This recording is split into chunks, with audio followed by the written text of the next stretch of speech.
Hello.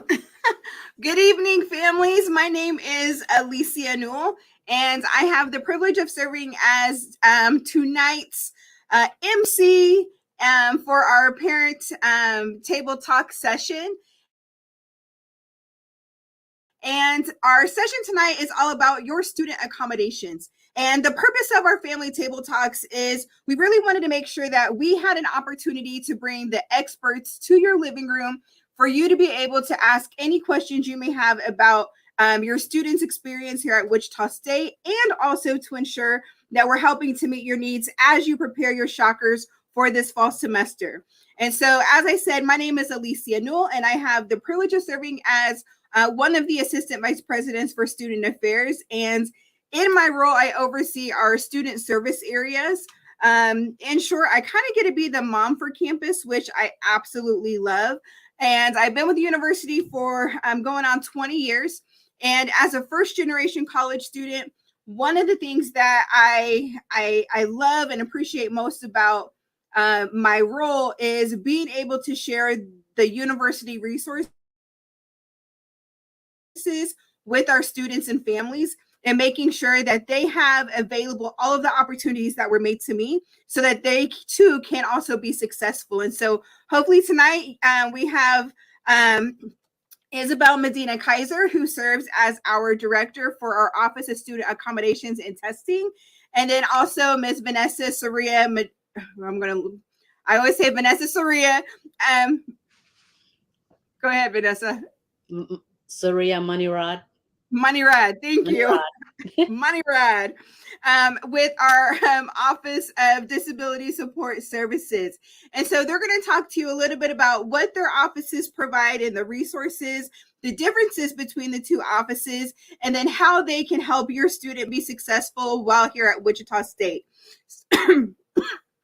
With that being said, I'm going to turn it over to Vanessa to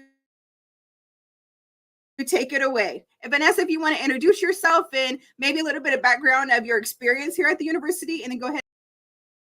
Okay, thank you.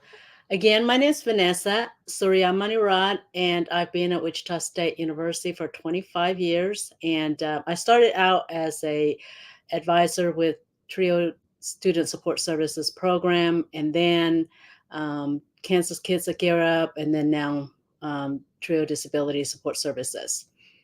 I love Wichita State. That's why I'm still here. And I have the privilege to serve as director for TRIO Disability Support Services currently. And TRIO Disability Support Services is a federal funded program. We write grant every 5 years to sustain at Wichita State University.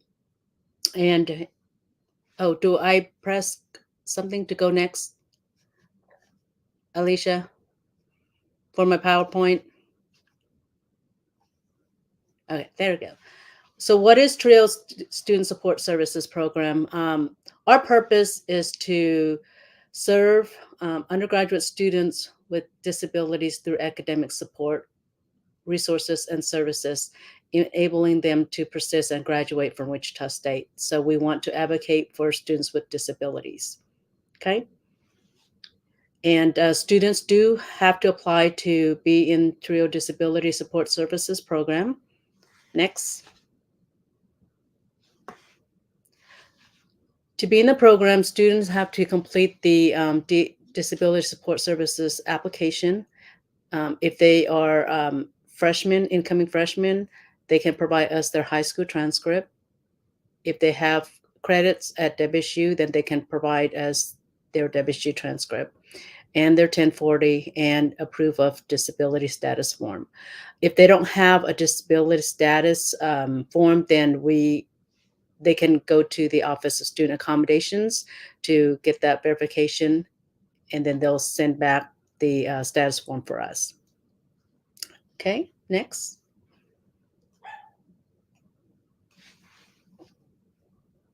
So again, the type of students that we serve, students have to be first generation and or limited income students. We only serve 115 students That's what we slate to serve.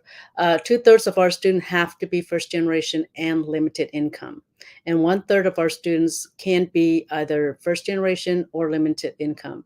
They have to have a disability, and they have to be undergraduate students with physical, psychological, emotional learning disabilities. Okay, next.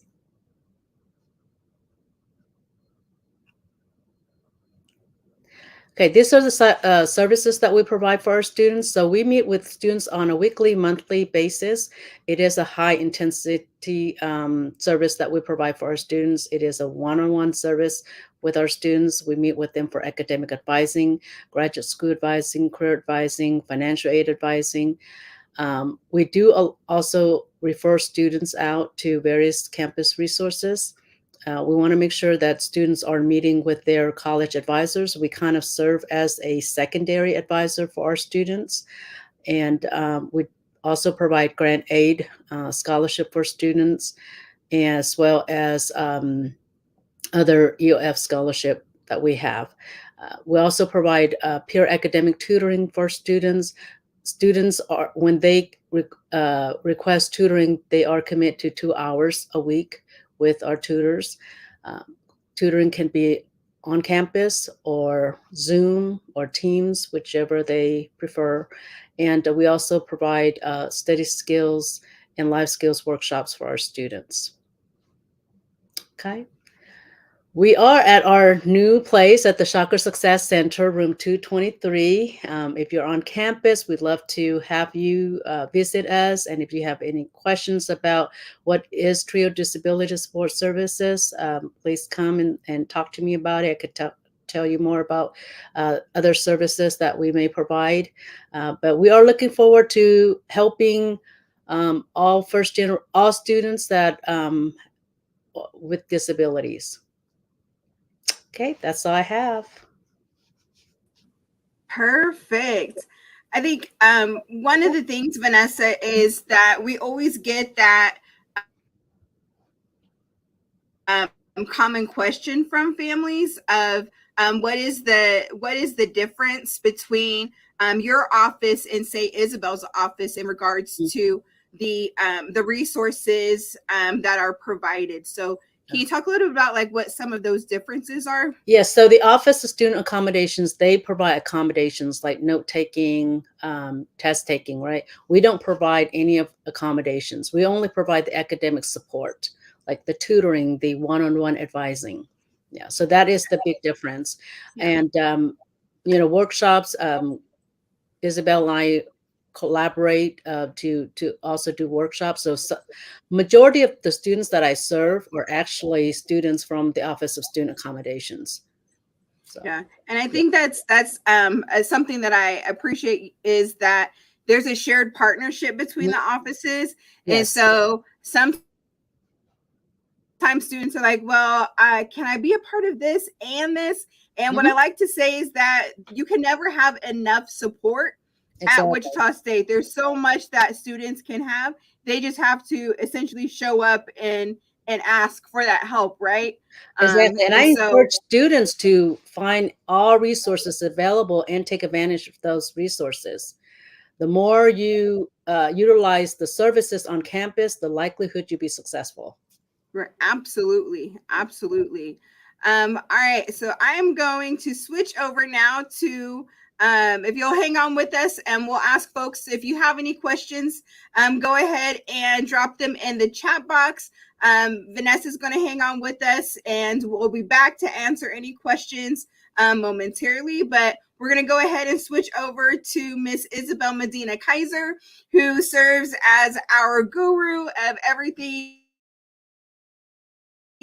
student accommodations here at the university and testing, who serves as our director and fearless leader. And so she's going to talk to you about what does that transition look like from students going from high school or even a community college transferring into the university, And what does accommodations look like at Wichita State? Because that's always a big challenge for some families that we've been seeing at orientation is, what is that expectation for my student moving forward? And will they have that same level of accommodation that they received in high school? And some families are really surprised when it's going to look a little different, right? And so Isabel's going to talk about that and some of the resources that their office has. And so go ahead and take it away, Isabel. All righty. Thank you, Alicia. Again, I just want to, congratulate first the parents. You've made it through all of the K through 12, and now you're sending your kiddo to college. I can tell you this much: there are just so many different kinds of resources for your students. But again, they need to ask about what is available. We put that information out there. If there's one thing that is different from K through 12 to higher ed, it's the students need to advocate for themselves. They need to ask questions. They need to ask for help. Like I said, it's definitely information is out there, but they need to help, again, learn how to advocate for themselves.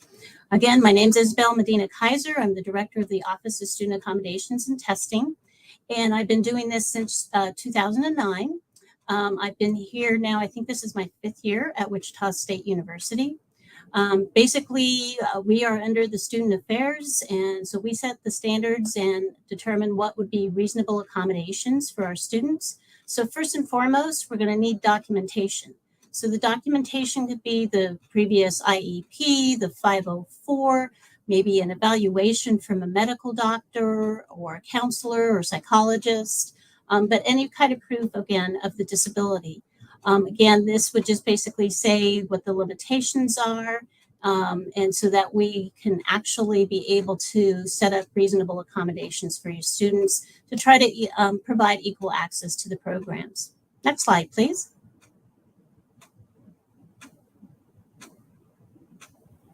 Okay, so basically, Americans with Disability Act, that's a civil rights legislation that was passed in 1990 with some amendments in 2010. Basically, to determine who has a disability, it's an individual with a physical mental impairment that substantially limits a major life activity, has a record of such a disability, or regarded as having a disability. So that could be learning, working, walking, breathing, hearing, seeing, other physical sensory functions. Could also be ADHD, where focus could be a problem. Again, we put accommodations in place to try to address the students' needs. Next slide, please. So these are some of the learning disabilities that come through our office.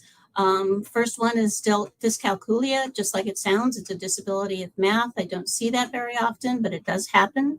Dyslexia, I was evaluated for dyslexia later in life in college and didn't even know I had it. I knew that something was wrong, but what happens is with a lot of our students, for a lot of our students, basically what can happen is that they are going into college and they don't even know that there's a disability. For example, myself, I was having to read more chapters out of books for each class. The writing was different. So again, when you go into from high school into college, some of these things start kicking up. Next slide, please.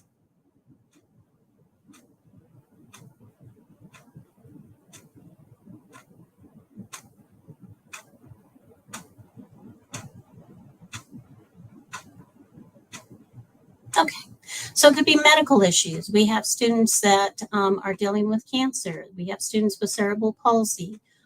We have students that have diabetes 1 or diabetes 2. Just so you know, there is a diabetes 1 club.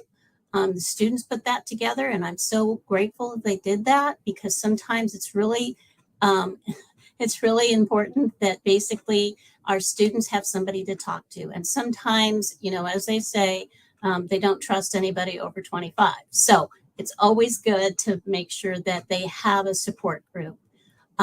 Next slide, please.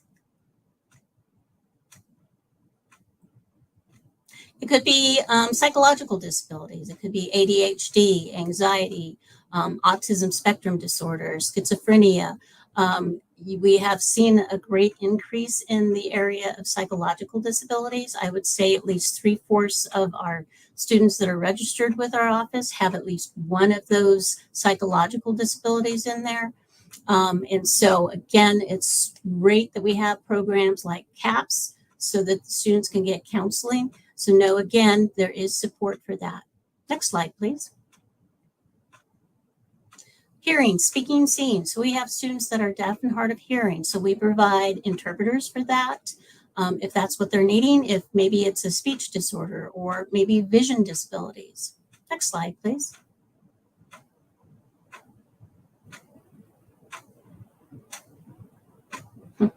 So I just want to talk a little bit about the difference between K through 12 and college. And again, I applaud you all because you got this kiddo through high school, and I know that you were their advocates, but things have kind of changed. In college, there's no guarantee for student academic success. The student is responsible for their own academic success. Just like, with TRIO DSS, they're there to support them to get that academic success. So again, there are programs out there. There is a writing center. There is a math lab to help our students try to get, again, that academic success. But again, the students need to follow through and connect with those programs. There's no special ed classes. Again, our role is to accommodate the student in college level classes. As far as evaluations, again, those would have to be done through the family, and K through 12, the school paid for that. So if you're thinking that there is some disability still there, definitely get that moving for this summer so that we have documentation of that.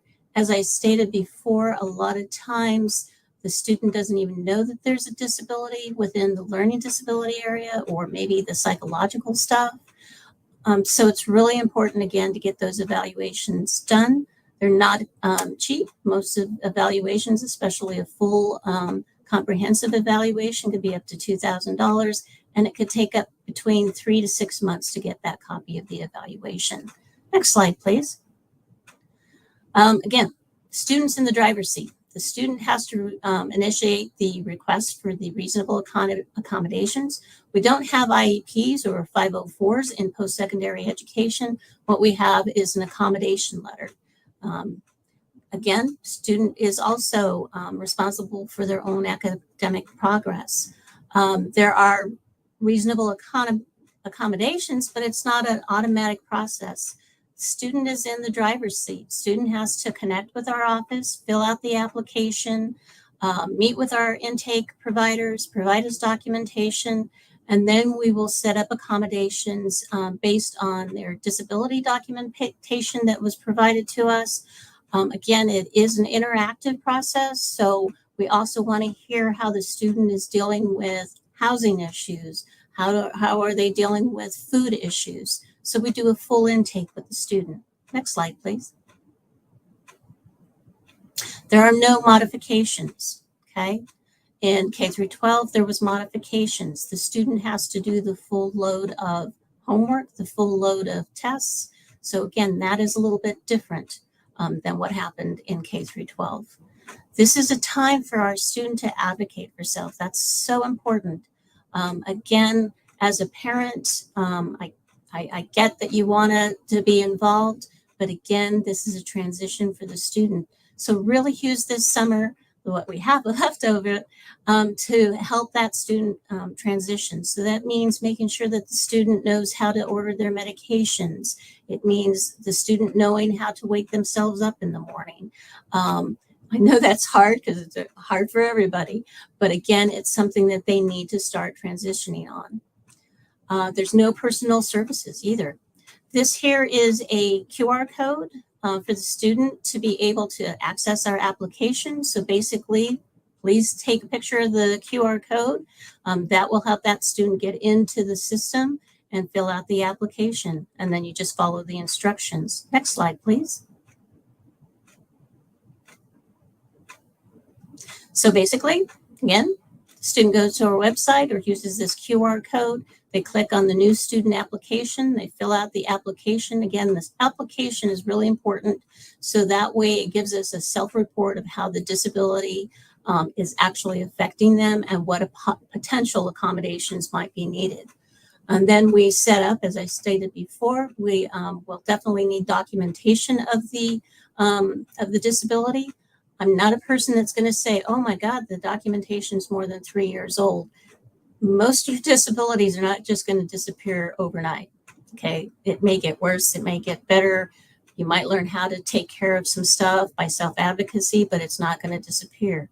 So then the student does an intake with us, and then accommodation letters are sent out. We encourage the student to talk to the professor about the accommodations. We are also really pushing for the student to look at the syllabus to figure out what is this class going to look like and what are they going to need to make sure that they're successful. Next slide, please.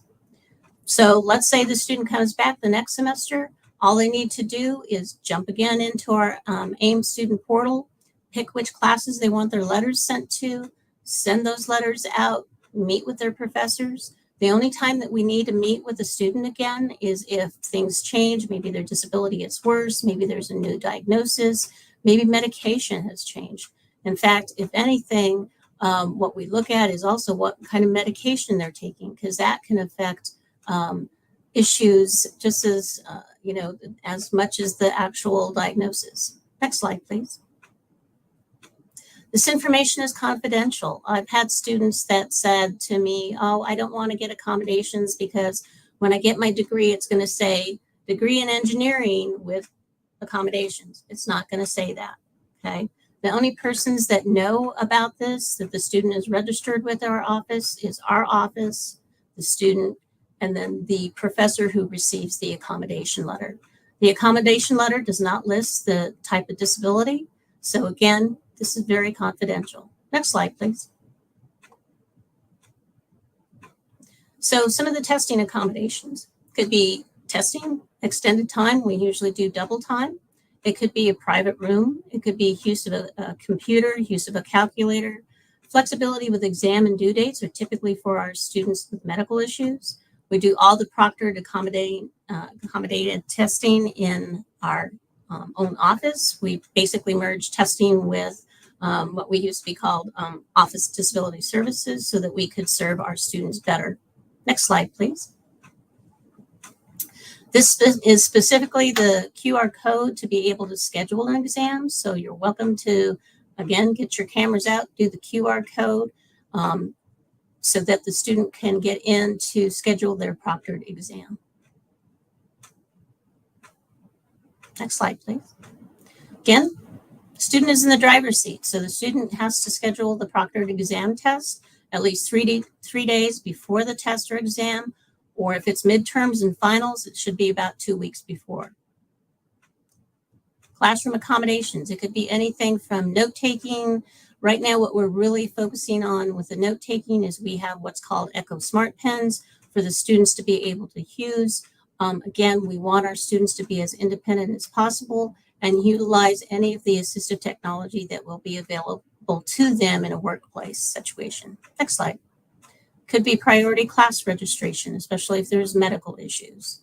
Could be that the student needs a single room or that a student might be interested in an emotional support animal. Again, that would be through our office. Next slide, please.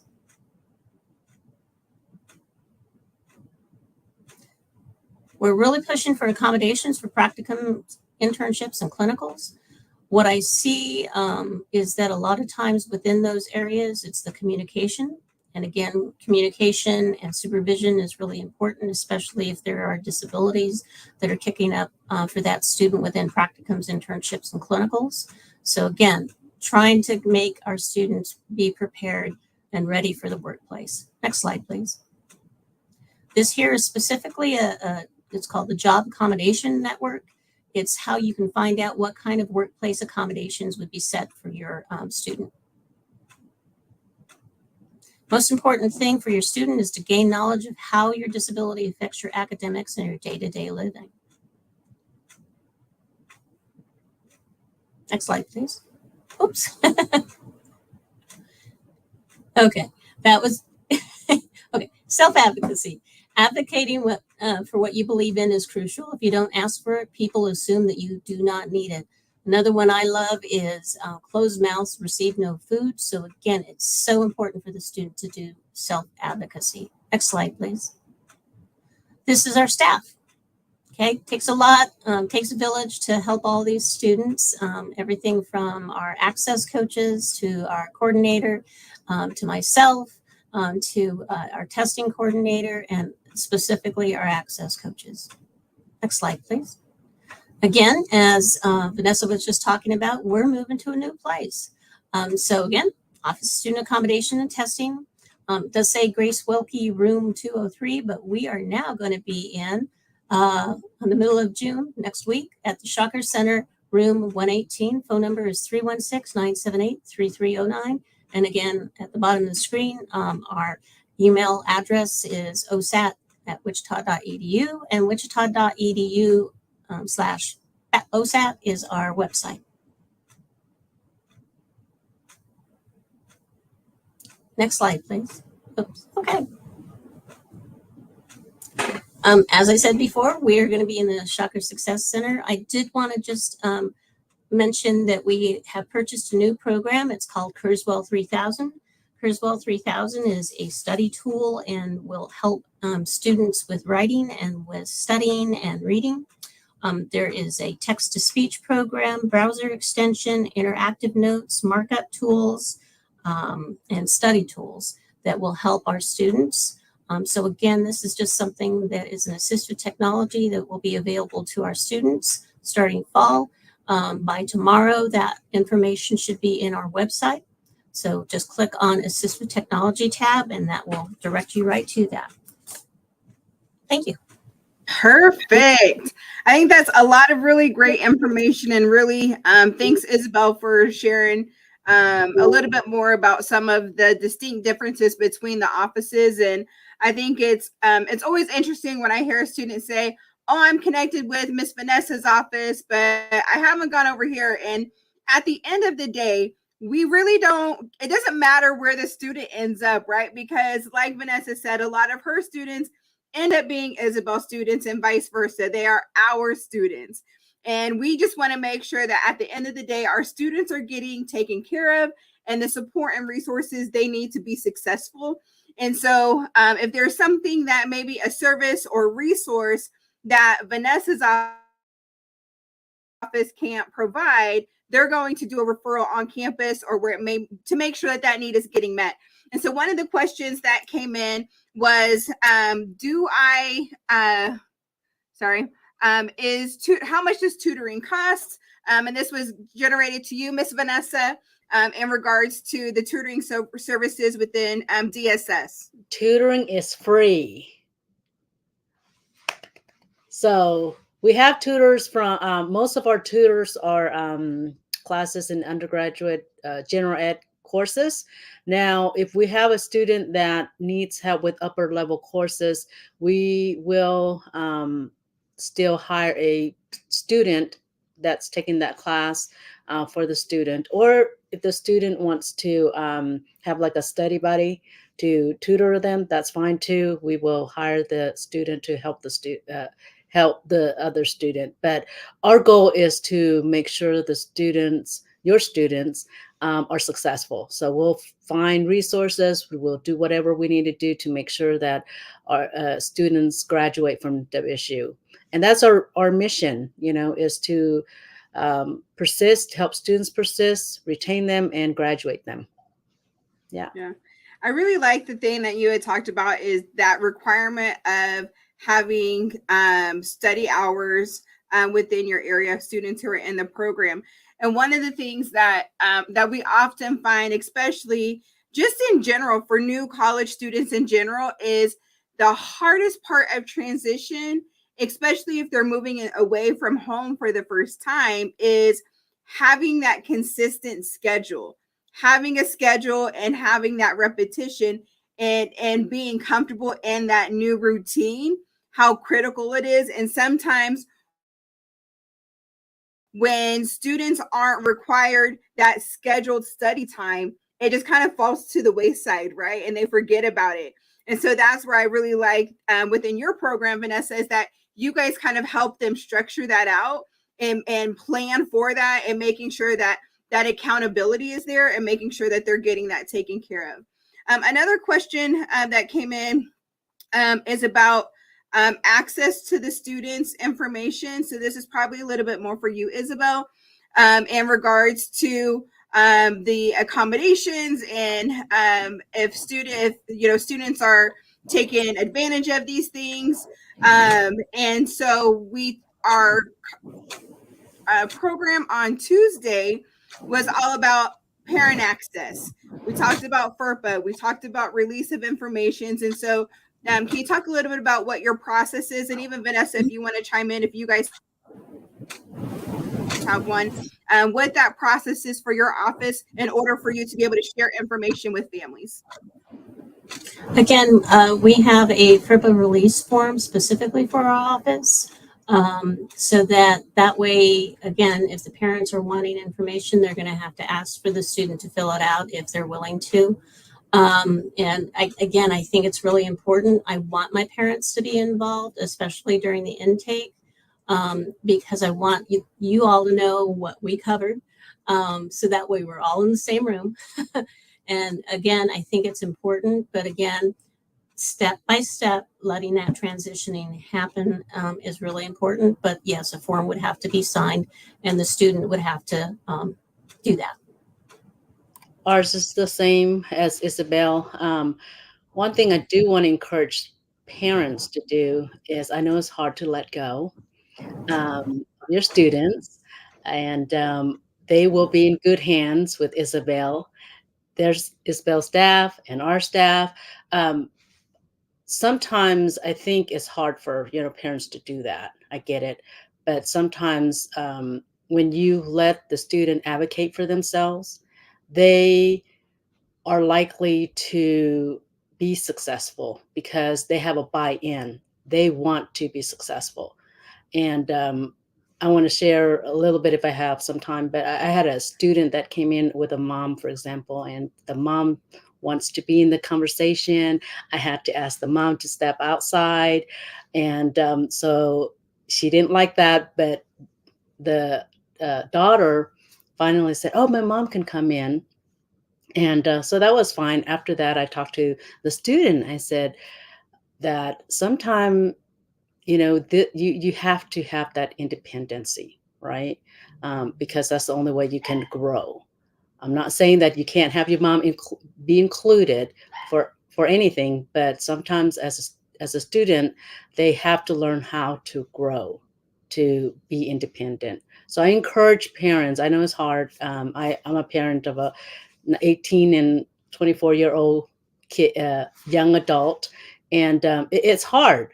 But sometimes we just have to let them grow and let all these expertise individuals to help them, and they will. They when they ask for help, we will be there to guide and help them with the resources and all the support that they need. Yeah, absolutely. I think that's the one thing. So for our families who have already joined us for new student orientation and were able to catch my opening and even closing session, is we talk so much about the importance of it is our job collectively together, right? As parents, I think we go through that. As university officials, we go through that. Is that we have to partner together so that by the time our students graduate from the university, they have learned two critical skills, and that is how to advocate and navigate whatever system that they're in. And I often tell, families is that, the one thing, especially when working with a student with disabilities, is I remember going into full on mom mode when my daughter lost her hearing, and we had to get hearing aids. And I remember going directly to Isabel saying, how do I navigate this? The school's not doing this. And it was hard. And I remember talking with my student about this and telling her, you have to talk to your instructors. You have to make sure that you're asking these questions and that you're asking for these accommodations. If they're not giving it to you, this is what you need to do. And because I'm not going to be at the school to be able to do that for her, right? And I think all too often, and how many times I wanted to hurry up and pick up the phone and make that call because she came home and was upset because something didn't happen. And I had to take a step back and remind myself, what do I tell our families to do with their students? I asked them, I'm sorry this happened. Please have Alicia come and see me so that we can work through this together. And so I'm coaching my own kid through that process, right? Have you done this? Have you done that? Because by the time when she next year goes off to college, thank goodness she's going to be on her own and she'll know exactly what to do, because those are the things that we've done to get them to this point, right? And so, Vanessa said it very well. If they show up, that's the hard part. And a lot of times we'll get emails and phone calls from families. No one's reached out to my student's struggling. And I remember pulling up, and I shared this at orientation, I pulled up the student's record and I can see that they had 19 outreach communications from a department saying, we identify that you're struggling. We want you to come in to meet with us. But all 19 messages went unread. And so when we talk about the importance, I think, Isabel, you talked about this, the importance of communication, the importance of your student is in the driver's seat. I mean, Isabel hammers that all the time. Alicia, the student's in the driver's seat. Alicia, the student. And I'm like, okay, yes. And so it's, how do we empower our students to take on going from doing to coaching to moving to the sidelines, right? As a parent. And now we are, empowering our students to find their voice and to say, hey, this is what I need in order, to get what I need. And that is working with their access coach in the OSAT office, working with their advisor within TRIO Disability Support Services, because whether students know this or not, we talk to each other all the time. And so if a student is on our radar for whatever it may be, I'm going to say, hey, Isabel, is this one of your kids? Yep. Okay. Well, they haven't come in to talk to me, so I need your person to reach out and get them a message. And so it's a great, when we talk about success teams and having this coordinated care on campus, these two departments are a huge part of that, because without them, our students would struggle. Isabel recently just shared that over, you may want to correct me on the number, Isabel. They just had 113 students from their program who just graduated this spring semester. And I am in constant awe when I see, specifically our students within her program whose families come and say, I never thought my student would have made it. Or even the students who come in and say, I never would have made it if they weren't there, if they wouldn't have encouraged me, if they wouldn't have helped me with that issue with a faculty member. And so when we talk about having advocates on campus, this is it. I mean, these are really some of the best that we have within the university. And I think, from a parent perspective and even an administrator is, Wichita State does a phenomenal job of providing a lot of resources to our students. The thing that we often struggle with is that students don't show up. And so making sure that you're asking your student, have you checked your Wichita State email? All email communication is going to go to their MyWSU email. And making sure that they check it frequently, because if they're meeting with, someone from Vanessa's team may be checking in because they've missed an appointment with them, or maybe their tutor needs to cancel for whatever reason and they're going to email them. And so teaching them how to be responsible young adults, right? And then also, how do we get them to advocate and navigate on their own? Any other questions that we have out there in Shocker Nation? We had the one for getting information. Also, one question that did come in was, how often do the students need to check in with your areas? And so I know that's a little different for both departments. If you want to address that individually, maybe. I'll jump on that. Anytime they're having a problem. I mean, they need to connect with us. We send out tons of emails to check in with them. We let them know any kind of, like, we call them campaigns to check. And, if they're having troubles with their grades, we're going to connect with them. We're going to do some checking to make sure that they're doing okay. Again, if they're having any issues with their accommodations, and Alicia knows this, I have a quick, nice little quiet little voice, very singing. But if my students are not getting their accommodations, my voice stops down about 7 octaves. It doesn't happen very often. And actually, my staff runs away when they hear that voice. But I will contact people to make sure that they are receiving their accommodations as far as the professors are concerned, or any other situation. I will advocate for our students, but it's so important, again, that the student lets me know, or our staff know, I'm not receiving accommodations. And you know what I'm talking about, parents, when you have that eyeball roll. I even want to know about the eyeball roll. Okay? So again, we are here to help the students. Again, we just need to know. When students sign up to be in TRIO Disability Support Services program, they are committed to 2 hour monthly meetings with our advisor, but students can meet as needed. The monthly meetings is to ensure that the advisors reach out to the students, making sure they talk to the students, checking on the students. There are some students that only need to meet with advisor monthly, and that's fine. There may be some other students that need to meet with the students on a weekly basis, and that's fine too. But kind of like Isabel, is as needed, depend on the students' needs. We want to make sure that students are taken care of, and so we are there to make sure that we meet with them as needed. Right.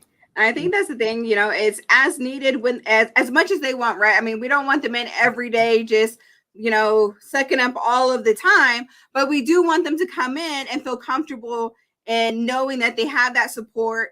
And I know I've seen a lot of students who will just go and kind of hang out and study in those spaces.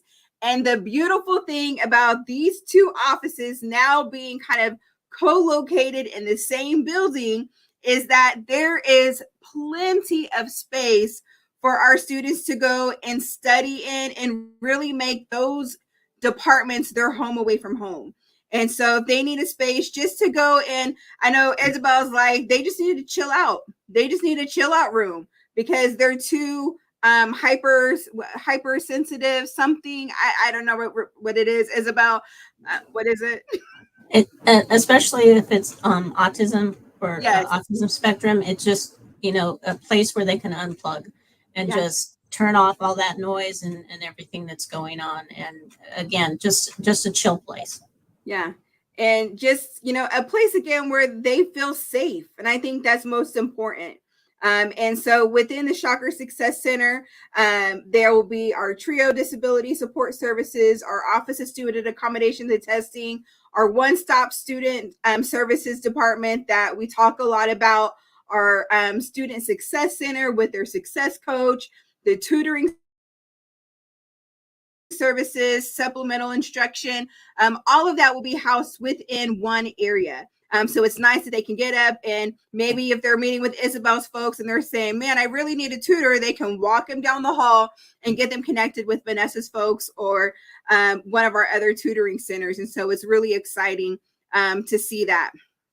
And so Miss Glover, hello from Kansas City. Hello, Miss Glover in Kansas City. Could you share, please, both office contact information again? Yes, we will. We'll get that up on the screen and in the chat box. Both departments, again, will be co-located in the office and the center, Shocker Success Center, which is in the heart of campus. And then if you go online to wichita.edu/OSAT, that's where students can sign up and complete their intake form. And that's going to start the process, right, for them to get accommodations, do that intake of what is needed. And then if they go to wichita.edu/DSS, that will take them to Vanessa's area to get connected with tutoring and ongoing academic advising and continuous support within our TRIO program. And so again, and one of the things that we hear sometimes is students who will say, I didn't use my accommodations in high school, and so I'm not going to do it in college. What's your advice to that, Isabel or Vanessa? As I had mentioned before, I didn't even know I was dyslexic until college, because again, it's an eye-opening thing. It's like you had in high school, you only had to read one chapter for one book for one class. College, it's 3 chapters, 3 books for one class. And so again, just making sure that I would rather our students just come in, do the intake, do all the paperwork, at least it's sitting there. So in case they change their mind and say, oh God, yeah, I really do need this, all the footwork's been done. All we need to do then is just kick up the little button and get things sent out. But again, I think the fear is just everybody's going to know, because everybody knew in K through 12, some of that, or gosh, I don't want all these accommodations. They can pick which accommodation they want. Maybe they want to use it just for their midterms, or maybe they want to use it for the finals. They're in the driver's seat to be able to make that decision when they want to use their accommodation. But again, they have to start first with filling the application and just getting it in there. I mean, we have students that use accommodations all freshman year, they drop it, and then come back in junior year just because something may have kicked up. Or we have some that use it all the whole time, from their bachelor's to their master's to the PhD. We have students that have graduated with their PhD just this semester that utilize their accommodations for the entire time. I encourage, I'm sorry, were you done, Isabel? I encourage students to use it right away. Even if they don't fill out the application, go through the process. I had students that came through our program, just wants to use the academic support, which is fine. But then later on decided that they want to use accommodations. And that's like mid-semester point. And that's kind of too late. So I always tell students, just go ahead and fill that out so that when you need it, it's there. And I was also tell students, it's the thing is, when you have a disability, it does not define you. Disability does not define you. You need to advocate for yourself. Sometimes I don't know if you have a learning disability unless you share that with me, unless you say, oh, I need help because I have a learning disability. And it's okay to share that. And so we try to help students to advocate for themselves, to really just embrace their disability in some sense. Because if they recognize their disability, they know what they want, they know what help they need. All they need to do is just speak up. So, but yeah, I would say as far as accommodations, even if they don't need it right away, encourage your student to complete the process. And so that way they don't wait till mid-semester point and then realize that the grades are dropping. They need extra test taking time. And so we've been through that road with some of our students. And so we let them know, do it at the beginning of the semester. So that way, when that time comes, you need help, it's there.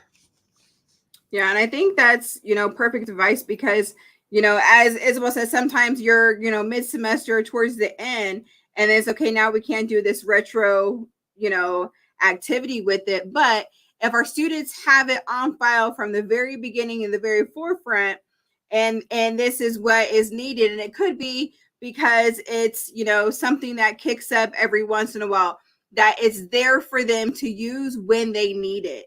And I think that's really important to understand is that, hey, let's put up these safety nets in case that's something that's needed. If you don't need it, fantastic. But should you need it, it's there for you. And I think that is, amazing. I think the other thing that you said, Vanessa, was, we want them to come in as much as they can, and they got to tell us and all of that. And I can't reiterate enough that we collectively have this same goal in mind as our parents. And that is, your student success is our goal. It is our focus. It is our mission. And we may go at it a little different in getting them to that end point.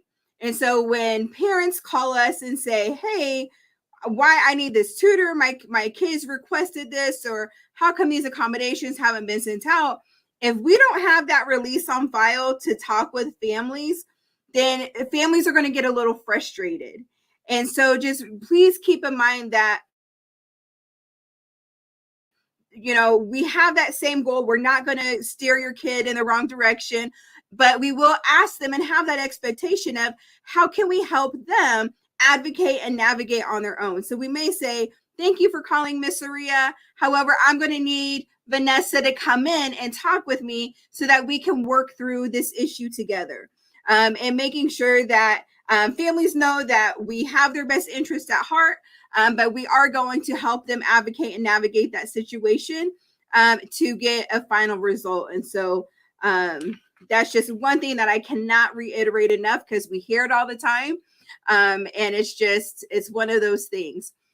Before we wrap up, I'm going to do a last call for any other questions, or if there's any other comments or advice that Isabel or Vanessa would like to share with our folks before I do our drawing. No? Okay. All right. So families, if you have any other last questions that you may have, please feel free to go ahead and drop those in the comments.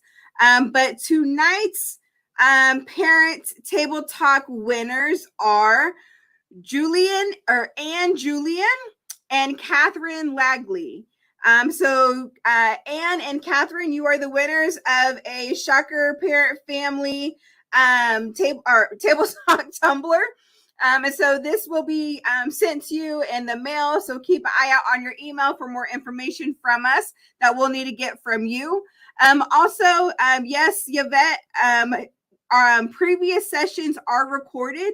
And so they are saved on the Student Affairs YouTube page, as well as on our Parent Family Facebook page. You can go there to check out previous ones. So that is available at any time for folks to catch.